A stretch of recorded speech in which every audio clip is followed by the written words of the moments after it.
sumugod sa inyo? 18 sila kabilo. 18? Oh. Bakit kayo sinugod?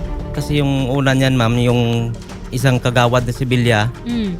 nagamo ng barilan sa amin. Dahil sa ma'am, may alitan sila ni tatay sa lupa. Nag-report sa akin na yung motor daw ni Kagawad Villa nakatumba doon sa harap ng bahay ni Francisco Octavio Sr. Ngayon, ang ginawa ko doon, nagyaya ako ng mga tao na pwede tumulong sa akin. Kasi nga daw doon, yung report sa akin, ma'am, yung kagawad, andun na nila dinala sa loob ng bahay ni Francisco Octavio Sr. Nagpunta rin lang doon si Kagawad Villa sa sarili niyang pusa. Oo, kaya ma'am. Nakainom ba? Oo, lasing ma'am. Lasing. Ang nadatnan namin doon talaga, ma'am, yung totoo talaga, si Kagawad Villa yan, wala nang malay yan. Nakatihaya na yan. Anong gusto niyo mangyari ngayon? Gusto namin mayari, ma'am, na bigyan talaga ng justisya. Sergeant Kenneth Naranjo, bukod pa dun sa illegal possession of firearms, yun ang pinakamatindi dun. So yung possible na ikakaso ko sa kanila is qualified trespass, physical injury, and malicious mischief. Kagawad Dante Morales, tsaka si Kagawad John Villa, huwag po kayong mag-alala. Bibigyan rin po kayo ng pagkakataon para mailahad po yung side naman ninyo, katulad po ng pag-share ninyo dito sa amin. Samahan po namin kayo. Salamat po. Magandang hapon po. Damo.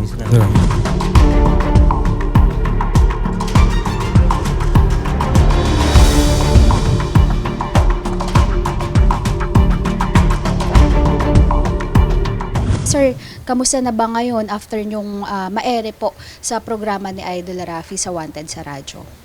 Bali po nung umuwi kami galing ng Maynila, bali nag-file kami ng kaso sa kanya, laban sa kanya. 4 na kaso, yung malicious mischief, at saka yung physical injury, at saka yung trespassing. Kasama po dito yung pinakaunang inireklamo nyo, which is yung illegal possession of firearms. Opo, Tama po. Isa po yun, ma'am.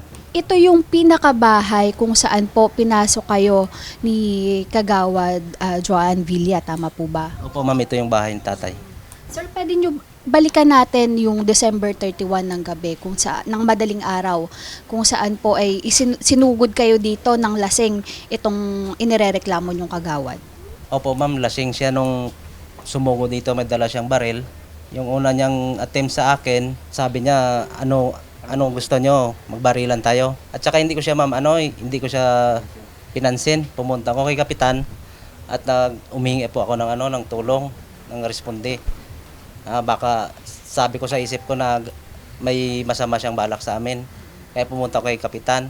Medyo natagalan ako doon sa sa kay kapitan kasi mayroon din commotion doon sa kay kapitan, bahay ni kapitan. Kaya hindi ako nakabalik dito sa amin. Ano sir yung nadatnan mo nung bumalik ka dito sa bahay ninyo? Nung dumating ako dito, mayroon ng mga pulis, ma'am. Sir Francisco, kayo po, ano po yung nangyari dito habang wala itong anak ninyo? Pwede nyo po bang maikwento? Sang mo ng oras, ari na ko sulod ka balay diya. Nagpuway na ko. Nali na nagpasok si Pedalati ka sa arbas na nakagawya. Pagkagawya, sinuwan namin na. Yung ginagawa namin kay Bibilya. Mula na kami nung to, nagsulod si Bibilya. Kag nagdumugay kami na sulod eh. Ito na yung nasakit tamang siya ka ng nagtapungkol man sa kay ang isang kapot gawin yan sa armas mo. Sige, makatsansa sa mga tapungkol man sa akon. Tapos nagsunod man din akon mga batang magulang ko, nagbulig man na maagaw ginamon ng armas mo. Si tatay nung tapos na kami New Year, celebrate na New Year, pumunta siya dito sa bahay, pumasok siya. At tapos maya-maya dumating yung kapatid niya na si Johnny Octavio na may dalang armas, baril na hawak sa kamay. Sabi ni tatay, yan? Tapos maya-maya sumunod si Joan Villa at saka inagaw sa kay Johnny Octavio yung baril. Tapos doon pututay kami. Hinawakan ni Johnny yung kamay niya, ni Joan Villa, at saka si tatay naghawak din sa kay kamay para hindi maagaw yung baril. Tapos yun, habang naagaw nila ni Joan Villa yung baril, sinusuntok yun si tatay. Sir, ano ba ang pinag-ugatan nitong away between dito kay Kagawad Joan Villa pati po dito sa inyong pamilya?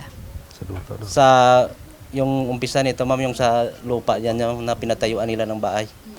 Itong lupa po ba na to ay may titulo itong sila Joan Villa? Wala yan sila titulo, ma'am. Sa pangalan po yan ng ng lulo namin. Kay Antonio Octavio. Pero ito bang si Kagawad ay kamag-anak nyo or siya ba ay may karapatan na magtayo ng bahay dito sa lugar na to? Hindi siya, ma'am, kamag-anak namin. At siya, wala siyang right na patayuan ng bahay yung hindi sa kanilang lupa. Ano ang naging epekto sa pamilya Octavio nitong ginawa ni Kagawad Joan Villa?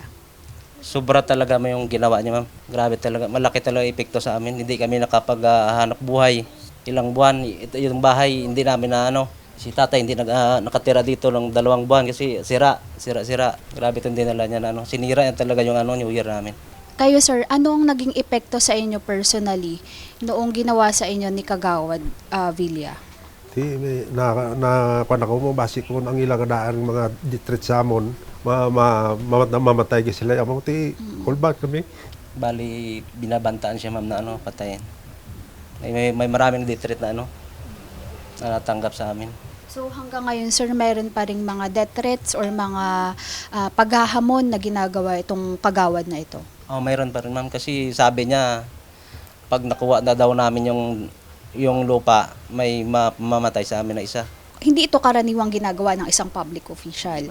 So supposedly sir, ang gagawin natin matapos yung makapag-file ng criminal case, 4 na kasong kriminal laban dito kay Kagawad, tayo po ay magtutungo din sa opisina po ni Mayor Bahada para po personal nating maireklamo itong mga kasangkot na Kagawad dito sa ginawa sa inyo. As well as sasampahan natin ng kasong administratibo para makita natin kung siya ay masususpend o matatanggal sa kanyang serbisyo.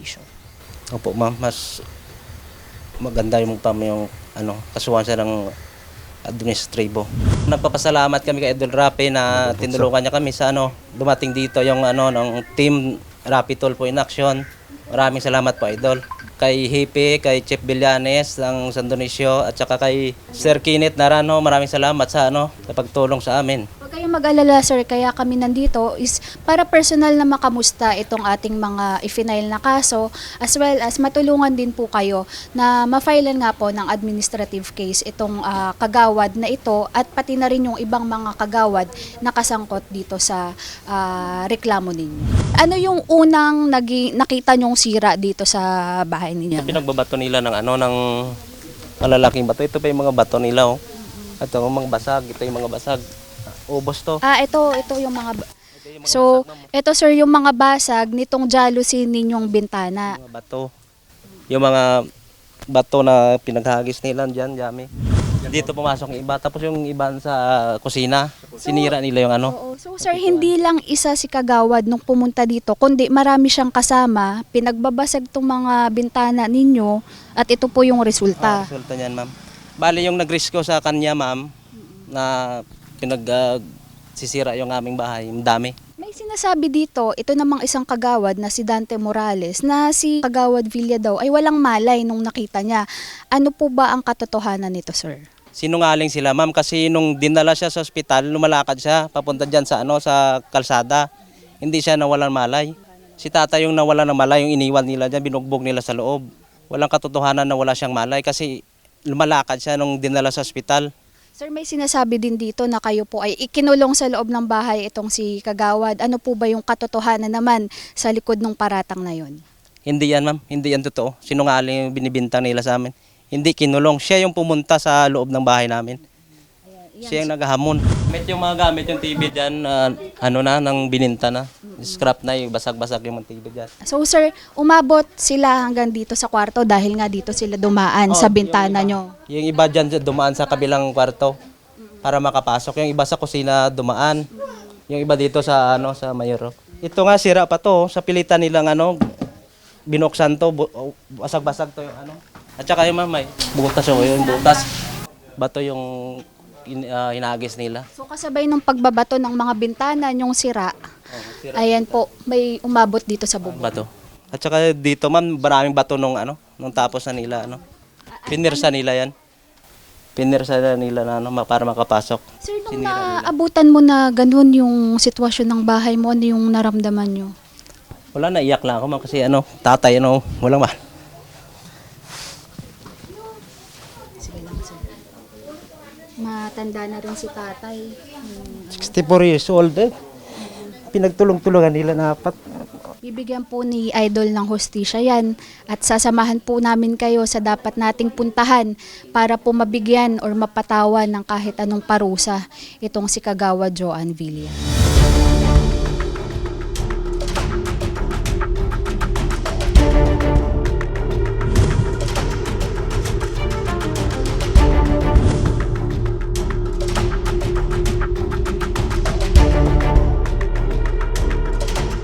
Ma'am, kanina nag-request tayo na ipatawag po itong ating mga kagawad na involved dito sa problema po ng mag-amang Octavio. Bali, ma'am, ano po yung naging response ni Kagawad Dante at saka ni Kagawad Joan? According po sa inutusan kong barangay Tanod na pumunta sa kanila, ang sabi daw, hindi na daw sila magpapa-interview dahil naka-file na daw yung kaso. Pero Kapitan, matanong lang namin, after nung nasa studio pa itong mag-ama, nag-request po si Attorney Aina, yung attorney po ni Idol Rafi, na mapatawag at mapagharap-harap sila dito sa barangay. Sila po ba nung mga panahon na yun ay nagpa-unlock din po ng pagharap dito sa barangay? Actually, ma'am, nagharap na lang sila nung sa Lopon. Pero hindi naman sila nagkaayos. Dahil yung kabilang panig, ayaw din naman makipag-ayos sa kanila dahil nga sa nangyari sa kanila. Kaya, ayun, magpatuloy yung kaso nila. Ma'am, bilang kayo po ang kapitana dito sa Barangay San Dionisio, napatawan niyo po ba ng kahit anong even suspension itong ating dalawang kagawad dahil sa ginawa nila dito sa mag-ama? Sa akin naman po, ma'am, hindi ko sila napatawan ng anuman lang na suspension dahil sa pagkakaalam ko may pinakamataas pa kaming tanggapan na dapat sila ang magbibigay ng kaukulang parusa kung nagkasala sila, at yun ang DILG. Sa pagkakaalam ko po, ma'am, itong mag-amang ito, nagbigay sila ng complaint letter doon sa DILG office. Pero hindi ko lang po malaman kung may action na ginawa yung DILG namin sa sulat na binigay nila doon. Ano po ba ang ginawang aksyon ng Barangay San Dionisio ukol po dito sa problema ng mag-amang Octavio na ang kasangkot po ay dalawang kagawad ng inyong barangay?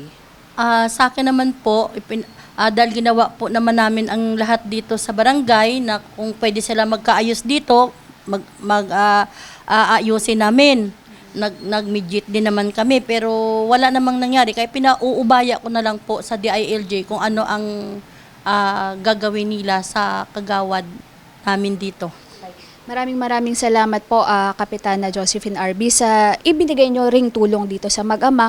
Ngayon kung kakailanganin po nasa DILG na talaga patawan ng administrative case itong dalawang kagawad, doon din po kami pupunta. Maraming salamat po Ma'am Josephine. Mayroon ka bang mensahe na nais iparating po dito sa ating mag-amang nag-complain po laban sa kagawad? Sa inyong dalawa, sa akin naman, simulat sa pulpa, sinabi ko na sa inyo na kung pwede lang ayusin natin dito.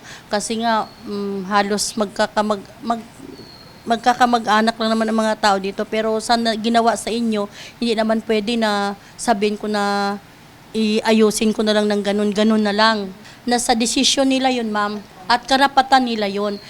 Sa kanila, hindi naman pwede sabihin ko sa kanila, wag nyo ipagpatuloy ang kaso dahil hindi naman pwede yun, ma'am. Oo. Pero sa tingin nyo ma'am, yung naging asal at attitude po nitong dalawang kagawad, ito po ba ay naaangkop bilang isang public official ng inyong barangay? Yung tanong na yan, ma'am, during dito sa paninilbihan sa barangay, sa totoo lang, itong si Kagawad Dante, ano yan ang kanyang committee is on peace and order na siya, ma'am. Binigay ko sa kanya yung committee na yan dahil nakita ko sa kanya na sa mga time na may mga maaasahan ko din naman siya. Hindi ko lang alam kung anong nangyari nung gabing yon, bakit nagkaganoon doon. Hindi ko alam, talagang hindi ko alam kung anong nangyari doon dahil nga nandito kami, kung nalaman ko, tapos na yung gulo doon. At ang sabi, involved yung dalawa kong kagawad. Pero yun nga ma'am, naaangkop ba yung inasal nila sa ginawa nung gabi ng December 31 bilang isang public official?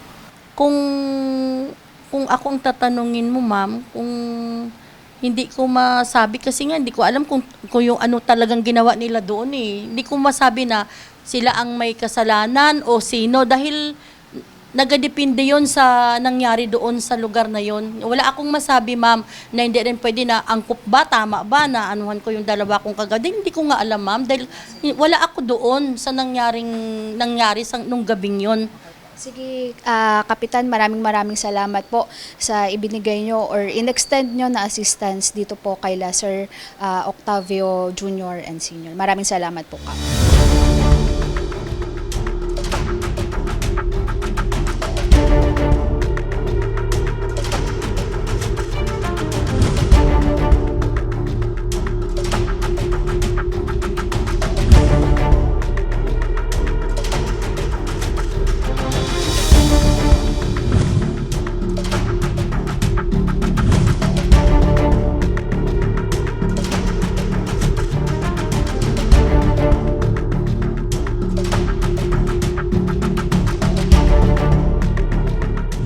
Ayan, Sir Francisco, nandito tayo ngayon sa tanggapan po ni Vice Mayor Irma Perez at nailahad po natin sa kanila ang ating intensyon na mag-file po ng administrative case laban po dito sa ating dalawang kagawad.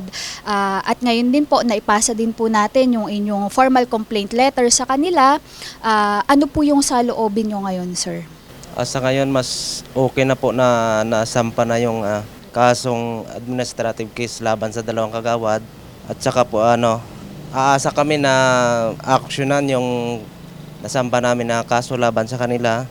At saka po hustisya lang po yung aming habol talaga sa laban sa kanila. At saka Idol, maraming salamat po sa lahat-lahat sa pagsuporta sa amin at para mapasalan to yung kaso na to. Sir Francisco, and Sir Johnny, wag po kayong mag-alala. Ang Raffy Tulfo in Action po, si Idol, lalo na si Idol Raffy, siya po ay nasa likuran nyo lang. Imo-monitor po natin ito. From time to time, manghihingi tayo ng update, lalong-lalo na po kay Mayor Darwin Bahada para po malaman kung ano ang magiging tugon nila ukol dito sa problemang inilapit natin sa Sangguniang Bayan. Maraming salamat po sa tiwala kay Idol Raffy.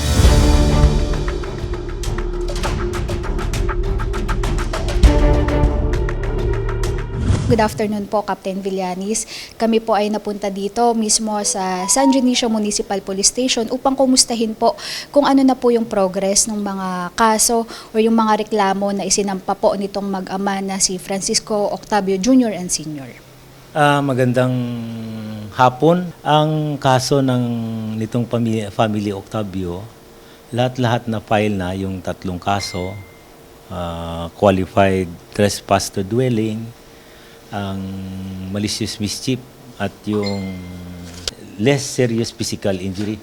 At yung una na nirespondihan namin noong January 1 o January 2 yun, ang yung Republic Act 10591 against kay Barangay Kagawad Juan Villa, na file na yon. Sa ngayon nga, mahiring kami sa a preliminary investigation doon sa RTC Branch 70 sa Barutak Biho, Iloilo. Doon mag-attend yung investigator natin na si Sergeant Velasco at yung family at yung sa side ni Joan Villa. Itong 3 na kaso na file natin na mention ko na dito lang sa 4th MCTC sa San Dionisio Concepcion ng area. Wala pang update kung kailan yung hearing. Pero lahat-lahat na file na natin, na-exert na ng pulis yung pag-file ng kaso. At yung sinasabi nila nung na-interview kami nung nakaraan na magro-rubing kami doon sa Ujungan, araw-araw, gabi-gabi, nagro-rubing kami. Kahit na malayo yon, mga 23 kilometers. Magmula hanggang alas 10 ng gabi, alas 9 ng gabi, matatapos yon doon sa Barangay Ujungan at nag-stay doon ng kahit na 20 o 30 minutes. Tapos balik na dito sa San Dionisio. Ayan, Captain Villanes, nasaksihan din talaga namin kung gaano kalayo itong tahanan or itong tinitirhan ng mag-amang Francisco Octavio, at nagpapasalamat din po si Idol Rafi dahil sa inyong araw-araw na pagronda dito sa kanilang lugar para lang po ma-assure ang kanilang seguridad. Ang masasabi ko lang ay, nagpapasalamat lang po kami sa kay Captain Villanes, sa lahat ng pulis na dito sa San Dionisio. Maraming salamat sa binigay niyo seguridad, sir. Maraming salamat. Ano namin yan, yung tungkulin namin bilang member ng Pilipinas Police, yung peace and order and security ng lahat ng tao dito sa San Dionisio na sa sakupan ng San Dionisio Municipal Police Station. Captain Villanes, mula po kay Idol Rafi, maraming salamat po sa mabilis na pag-aksyon at pagtugon sa problema na inilapit ng inyong kalugar na si Sir Francisco Octavio Jr. and Sr. Sir, again, maraming salamat po. So ulitin, trabaho namin yan bilang member ng Philippine National Police na magproteksyon sa kanila. Araw-araw, iukutan namin sila doon kahit na malayong barangay yun. Asa kayo sa San Dionisio Police Station na tutulong kami sa lahat ng mga tao dito sa San Dionisio, Iloilo. Maraming salamat po, Senator. And thank you and God bless po.